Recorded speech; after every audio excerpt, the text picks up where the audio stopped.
Καλημέρα λοιπόν και από μένα. Μαζί πρόκειται να δούμε κάποια immune checkpoints και στη συνέχεια θα δούμε και κάποια cell carenation, το ρόλο που έχουν στην καρκινογένεση και πώς θα λειτουργούν και μεταξύ τους. Θα αρχίσουμε με ένα από τα πιο γνωστά, το PD-1, PD-L1. Πρώτα απ' όλα, πού βρίσκεται το PD-1. Το PD-1, που είναι και ο υποδοχέας, πρόκειται να το δούμε κυρίως σε T-cells, B-cells, natural killer cells, αλλά και θα το δούμε και σε μια ηλιακτική υδάδα. Ο προσθέτης του PD-1, δηλαδή το PD-L1, πρόκειται να το δούμε σε κύτταρα όγκων, αλλά θα το δούμε και σε κάποια ανοσοποιητικά κύτταρα, αλλά για το σκοπό της εργασίας πρέπει να κοιτάξουμε την έκφραση στους όγκους. Πιο συγκεκριμένα υπάρχουν κάποιοι όγκοι που θα το εκφράσουν το PD-L1 και κάποιοι T-cells, το οποίο θα κοιτάξουμε στην εργασία αυτή, που εκφράζουν το PD-1.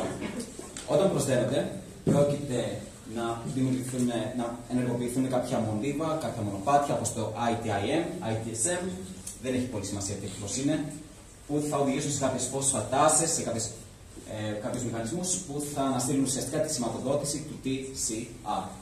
Και αυτό πρόκειται να έχει ουσιαστικά την άνωση καταστολή των T-cell, οπότε δεν πρόκειται να μπορέσουν να κάνουν τη δράση τους στα T-cell και να σκοτώσουν, να κάνουν eliminate τα tumor cells. Και όπως θα δούμε και στη συνέχεια, υπάρχουν κάποια μονοκλονικά αντισώματα, όπως το nivolumab και το pembrolizumab, που αναστέλνουν ουσιαστικά αυτό εδώ το μονοπάτι, αυτό εδώ το μηχανισμό με το PD-1, PD-L1, οπότε δεν πρόκειται να έχουμε αυτό το μηχανισμό στο καρκίνο και δεν πρόκειται να ανασταλούν. Συνεχίζοντας, θα δούμε τα CTLA-4 που βρίσκονται και αυτά στα T-cells και πιο ιδιαίτερα στα T-regulatory cells, στα αριθμιστικά τα κύτταρα. Αυτά τι γίνεται. Πρώτα απ' όλα να θυμηθούμε, στα T-cells εκφράζονται τα CD28, που αυτά πρόκειται να ενεργοποιηθούν, να προσθεθούν με τα P7 και πρόκειται να οδηγήσει στην ενεργοποίηση των T-cells, γιατί τα CD28 με το P7 είναι ένα συνδυατικό μονοπάτι.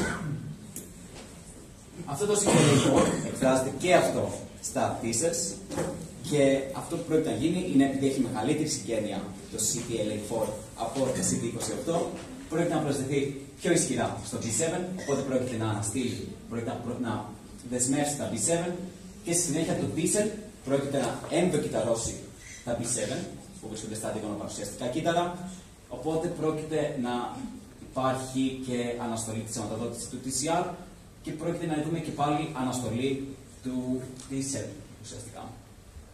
Υπάρχουν πάλι κάποιες θεραπείες με anti-CTLA-4, όπως για παράδειγμα το Ipilimumab, το οποίο επίσης αναστέλει αυτό το μηχανισμό και πρόκειται να δούμε στη συνέχεια ότι έχει κάποιες δράσεις στην αντιμετώπιση του καρκίνου.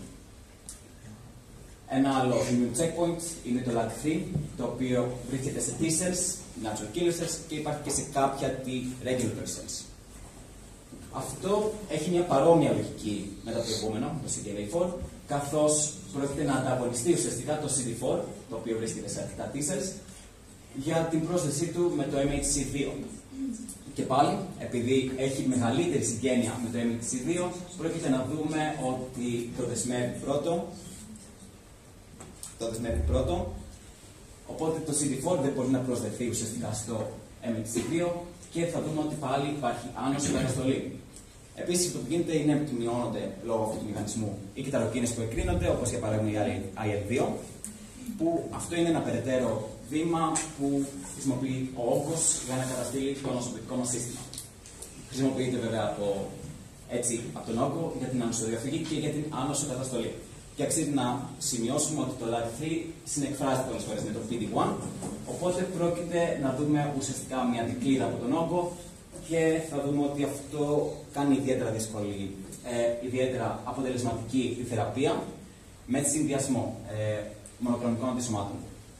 Στη συνέχεια θα δούμε το TIM3 που βρίσκεται σε ενεργοποιημένα T-cells και ιδιαίτερα σε εξαντλημένα T-cells. Πρώτα απ' όλα να κάνουμε ένα βήμα πίσω, να σκεφτούμε γιατί υπάρχει αυτός ο μηχανισμός, γιατί υπάρχει φυσιολογικά στα κύτταρά μας.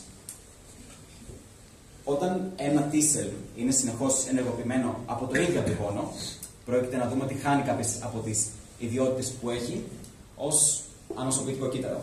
Και αυτό δεν το θέλει ο οργανισμός. Οπότε το TIM3 αυτό που κάνει είναι, του λέει, κάνει ένα βήμα πίσω, μην επιτεθείς. Να μην οδηγήσουμε, δηλαδή στην εξάντληση. Ο όγκος το αξιοποιεί αυτό το σύστημα με προσδέτες όπως το καλέπτην 9 ή όπως το δούμε εδώ πέρα, το GAL 9, και το χρησιμοποιεί ώστε να οδηγήσει και αυτό σε ανοσολογική ανοχή και εν τέλει στην άνοσο διαφυγή του όγκου. Υπάρχουν και άλλα immune checkpoints, τα οποία δεν μας φτάνει ο χρόνος για να κοιτάξουμε πιο εις βάθος στην παρουσίασή μας, αλλά αξίζει να αναφέρουμε το TIGIT που ανταγωνίζεται το CD226 για να γίνει πρόσθεση με το CD155 που οδηγεί με παρόμοιους μηχανισμούς σε άνοσο καταστολή. Υπάρχει το VISTA, το οποίο εκφράζεται σε μυελοειδή κύτταρα και σε T-Rex, που επίσης πρόκειται να οδηγήσει σε αναστολή της απόκτησης από T-cells. Μετά παίρνουμε στα circRNAs. Πρώτα απ' όλα circRNAs ή circular RNAs, όπως μας λέει και όλα στο όνομά τους, πολύ πιθανό να το προδίδει, είναι μη κωδικά RNA, έχουν κυκλικό σχήμα, θα μπορούσαμε να πούμε κλειστού βρόχου, που και λόγω του σχήματός τους δίνει μια πολύ σταθερή δομή. Να κάνουμε ένα βήμα πίσω και εδώ πέρα, να σκεφτούμε πώς δημιουργούνται οι πρωτεΐνες. Οι πρωτεΐνες πρόκειται να δημιουργηθούν από mRNA, τα οποία μεταφράζονται. Βέβαια, στο κύτταρό μας υπάρχουν και άλλα RNAs, όπως το microRNA ή miRNA, που πρόκειται να οδηγήσει στην αναστολή της έκφρασης του mRNA και εν τέλει στην degradation, στην αποδόμησή τους. Το circRNA, ο ρόλος του είναι πρόκειται να πάρει αυτά τα miRNA που θα οδηγήσουν στην αναστολή της έκφρασης του mRNA και να τα δεσμεύσει. Ή ο αγγλικός όρος που χρησιμοποιείται πολύ συχνά είναι το sponges. Και η έκφραση των circRNA στα κύτταρα του οργανισμού μας ποικίλει αναλόγως στο χρόνο και σε ποιο κύτταρο γίνεται.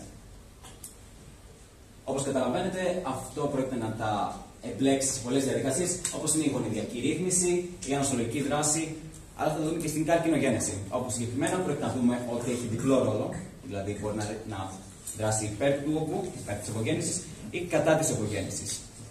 Και αυτό είναι επειδή αναλόγως ποιο miRNA είναι που δεσμεύει, και θα χρησιμοποιήσουμε τον όρο δεσμεύει αντί το sponges στην παρουσίασή μας, θα οδηγήσει και σε διαφορετικό αποτέλεσμα. Για παράδειγμα, το SERC-HIPK3 πρόκειται να δεσμεύσει κάποια miRNAs και θα οδηγήσει εν τέλει στην επιβίωση ενός κυτάρου και θα αναστείλει την απόπτωση, τα οποία θα προκαλούσαν αυτά. Υπάρχουν άλλα όμως circRNAs που θα οδηγήσουν στο αντίθετο, δηλαδή στην καταστολή όγκων, στην καταστολή της όγκογέννησης, που θα δρώσουν με τέτοιο τρόπο ώστε να παράγουν την απόπτωση, τη φλεγμονή, μέσω κάποιων σηματοδοτικών μονοπατιών όπως το NFKP ή το P53.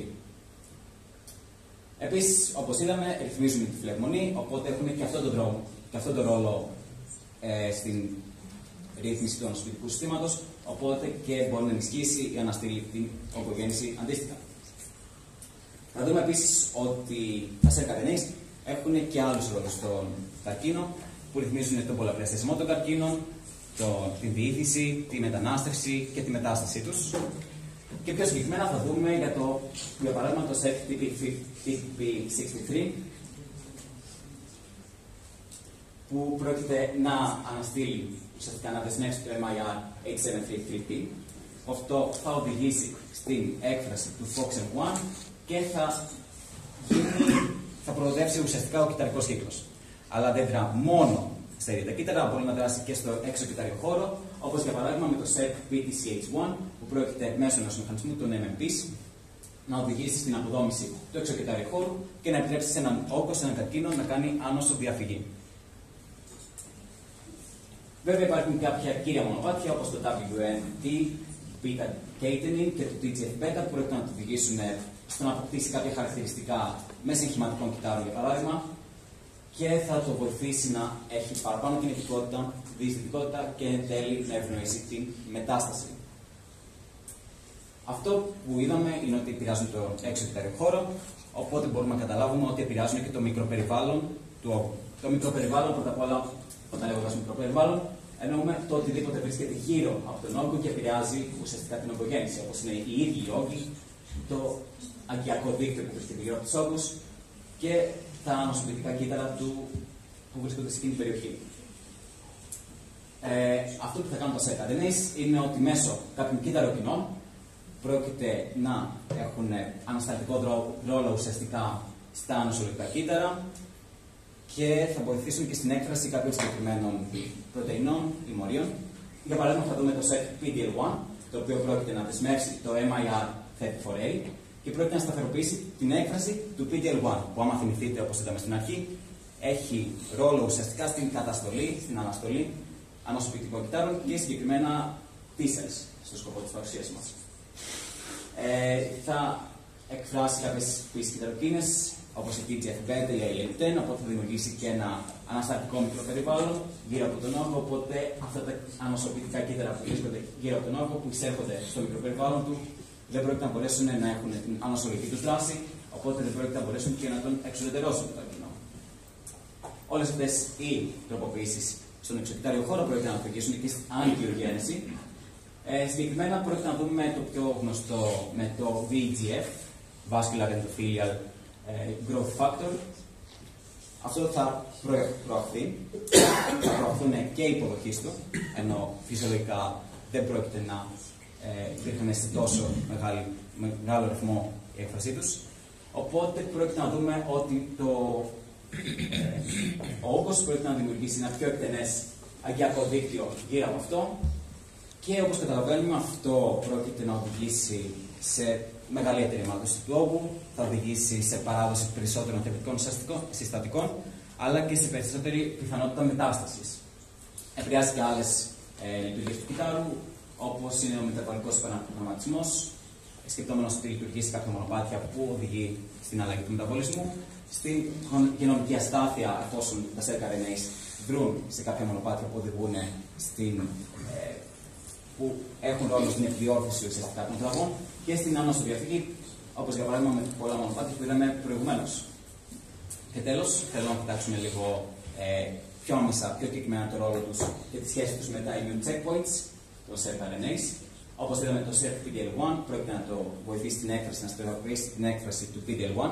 Οπότε πρόκειται να δούμε ότι πρόκειται να αυξηθεί η έκφραση του PDL1, να αυξηθεί η άνοσοκαταστολή.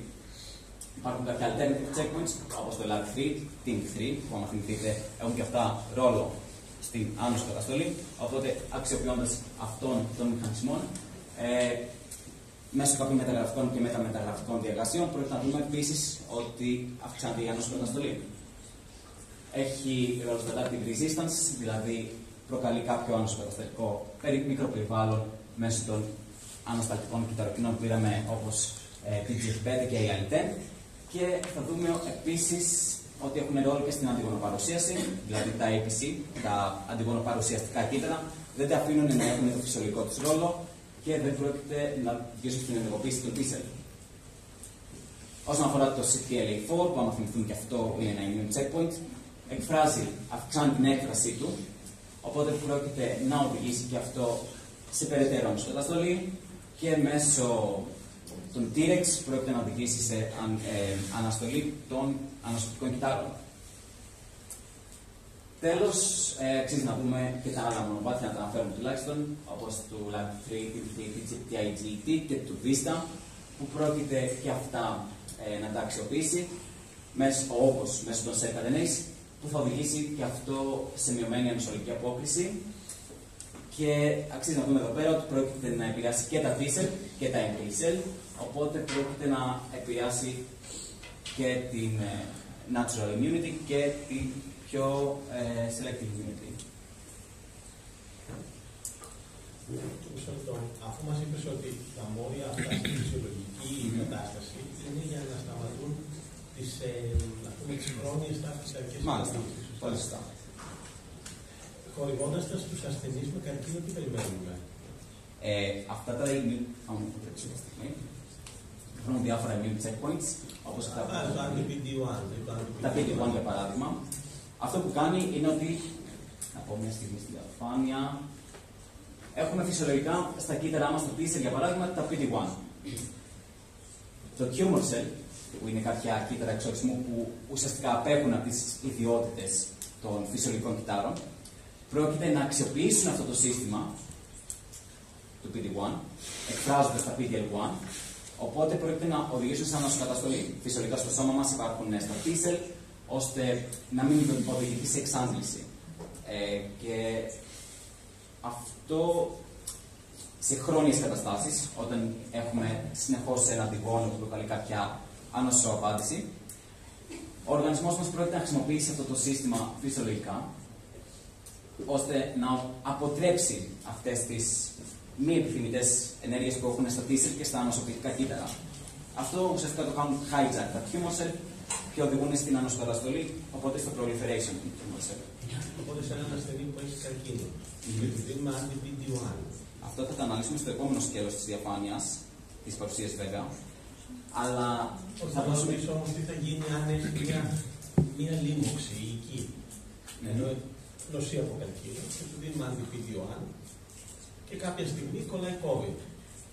Τι περιμένουμε, ενώ χορηγούμε το anti-PD-1 βάσει αυτό που μας λες εδώ, τι περιμένουμε στην απάντηση για τον COVID. Μπορείς να σκεφτείς.